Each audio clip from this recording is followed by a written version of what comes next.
los surcos este oficio. Y estamos aquí con el doctor Fabrizio Vagliarini, es neurocientífico. Bienvenido, doctor. Queremos saber, ¿es válida para usted, es secundaria la discusión sobre cuándo comienza el embrión a ser persona?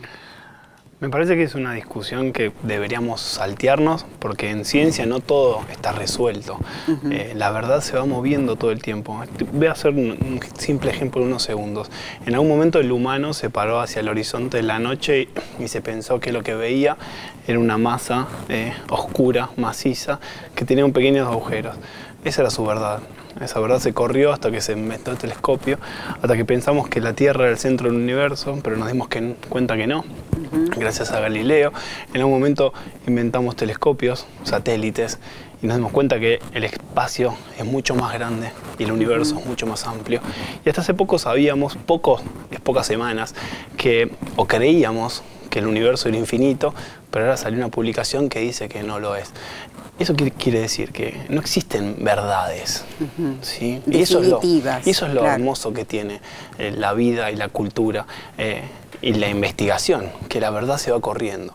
Entonces, no podemos estar atrás de una discusión en la cual no podemos estar de acuerdo, no la ciencia, sino el concepto de vida.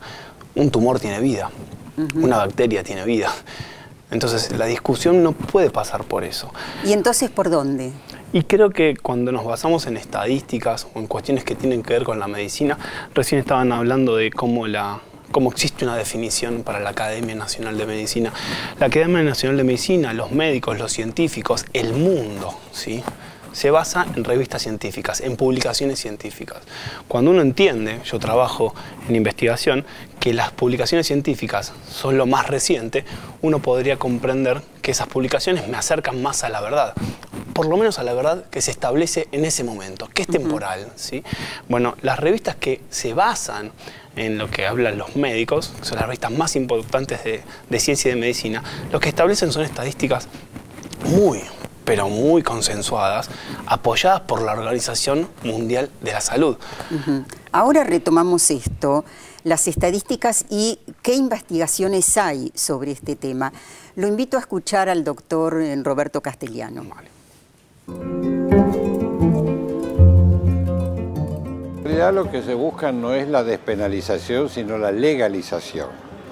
Hay una multinacional de clínicas abortistas que se llama Planned Parenthood, que ante el retiro de los subsidios de Trump a la financiación estatal del aborto federal, se quiere instalar en la Argentina. Ya están acá, han comprado 3 pisos en el barrio de Almagro. Nosotros, digamos, como organización de derechos humanos, entendemos que el derecho a la vida es el primer derecho humano y que debe fomentarse la ayuda por parte del Estado a la mujer en estado de vulnerabilidad. O sea, hay que salvar 2 vidas, no sacarse los problemas de encima.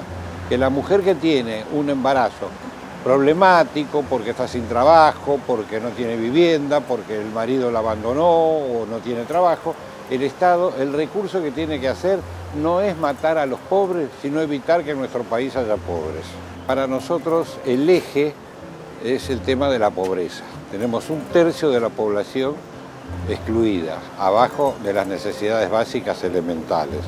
Entonces, la mujer en estado de vulnerabilidad o en estado de pobreza o de falta de trabajo, la solución tiene que ser la contención, la ayuda, el fomento del desarrollo económico del país y no la solución fácil y cruel de hacerle un aborto en un hospital público y mandarla de vuelta a la miseria. Bueno, el doctor decía el eje es la pobreza y lo cierto es que son básicamente las mujeres pobres las que se hacen atender en lugares inseguros. Sí, porque son las que no tienen acceso a poder pagar un aborto mucho más seguro y ese es el grave peligro que tiene la práctica en nuestro país. ¿Y en otros? Ese es el punto. O sea, lo que tienen las publicaciones actuales del año pasado y de este año sobre el tema Te voy a contar la cita, que a veces no es menor. A veces decir, lo dice tal persona, no lo chequea nadie, pero las publicaciones en la revista The Lancet es la revista más importante que tiene la medicina y la más importante que tiene la ciencia. O sea, todas las personas que van a buscar un resultado sobre vacunas, sobre tratamientos sobre el cáncer, sobre epidemiología, van a esas revistas. No estoy contando una referencia de una web o lo que sea. Lo que indican son dos perspectivas muy claras. Una es que en los países donde el aborto es legal, la tasa disminuyó en los últimos 20, 15 años aproximadamente. En los países donde no lo es, esa tasa se mantuvo, lo cual significa que si la población aumenta, la cantidad de abortos fue creciendo. Por lo cual la legalidad del aborto no impide su práctica, que ese no es un dato menor, porque ¿qué nos brinda la legalidad? Primero, que existan estadísticas fiables. No impide su práctica, pero la hace más segura. Exacto, o sea, modifica un patrón de conducta hacia las mujeres y un estado de salubridad enorme, porque principalmente, si lo vemos desde las cuestiones estadísticas, una de las mayores cosas que se critica en la actualidad es que no tenemos datos. Obviamente, si es una práctica ilegal, ¿cómo vamos a tener datos fieles? Por otro lado, las cuestiones de prevención. Nadie desea que una mujer llegue a esta circunstancia. Nadie llega feliz en ninguna circunstancia tan crítica. Y ¿En qué tendría que consistir la prevención? La prevención de anticoncepción es clave. Una de las cosas que remarca la publicación del mes pasado de la revista, que viene con un fascículo casi exclusivo a información sobre el aborto, tiene que ver con que en los países donde es legal, las personas tienen un asesoramiento mucho más vasto, por lo cual a principio de ese embarazo no deseado recurren al médico y llegan a un embarazo que es farmacológico. Entonces son mucho más seguros. Cuando hay clandestinidad, cuando no se habla del tema, cuando las familias vulnerables o las mujeres no tienen acceso a esa información, eso se posterga y terminan teniendo embarazos o abortos de embarazos que ya progresaron de una manera considerable. Donde no hay controles posteriores a la intervención. Y por otro lado no se dan de forma farmacológica, se dan de forma mecánica, que es mucho más espantoso de alguna manera, y por otro lado mucho más peligroso. Entonces digo, a veces la discusión, o hacemos foco, ¿en qué hacemos foco? En una cuestión conceptual, semántica, en una discusión filosófica casi científica, o en una realidad, en una discusión que pasa por lo que está atrás de nuestra nariz, lo que no queremos ver. O sea, siento que no podemos hablar desde una base de yo creo o a mí me parece, desde una opinión. Tenemos que ir a buscar lo que más fiel tenemos a mano, que en algunos lados, por ejemplo en el resto del mundo, es la ciencia. Si no, estamos tapando la verdad con la mano como si fuese el sol. Me parece que es un grado enorme de hipocresía considerar a investigadores del CONICET, con el prestigio que tienen esos investigadores, como personas que faltan a la verdad simplemente porque no coinciden en una creencia. Eso se llama sesgo de confirmación. ¿En la legislatura hubo debate o cada uno se mantuvo en su posición? La legislatura, estamos justo en el medio de la discusión. Digo, cada uno va, expone, pero hay una instancia de debate. Eso es un poco lo que te decía recién del sesgo de confirmación. Existen los humanos y es habitual y es normal que nos pase a todos que nosotros tenemos determinadas creencias, cualquiera que sea, desde una religiosa hasta que nos gusta más la carne o los vegetales. Lo que hacemos para consolidar esa creencia es encerrarnos en una misma idea. Entonces lo que hacemos es valorizamos las opiniones que nos nutren desde ese lugar. Seguimos a los periodistas que opinan lo mismo que nosotros. Seguimos cuentas de Twitter o de Instagram o de Facebook que afirman lo que nosotros decimos. Tomamos los datos que necesitamos, los que nos convienen, pero los que no nos convienen no los vemos. Entonces, los que reafirman nuestra posición. Claro, entonces en algún punto siempre pensamos que tenemos razón.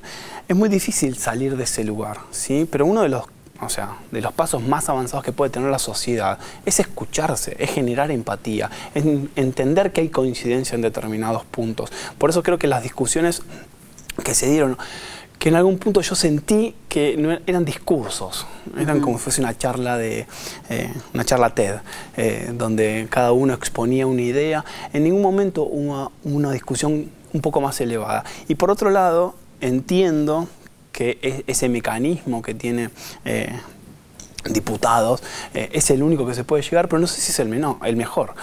Por ejemplo, en el caso que me tocó exponer, había alrededor de 5 diputados, o sea, de los cuales 5 estaban mirando el celular cuando todo el resto hablaba. Entonces, en algún punto digo, ¿hasta qué punto eso es una cuestión más social de ver qué respuesta tiene la sociedad y los diputados van a seguir eso? ¿O es una charla informativa para que los diputados se asesoren? ¿Hasta qué punto un filtro o no se consideró determinadas opiniones? ¿Hasta qué punto se le puede dar voz a un científico al mismo nivel que una persona que habla desde el corazón, desde su sufrimiento, de lo que le pasó?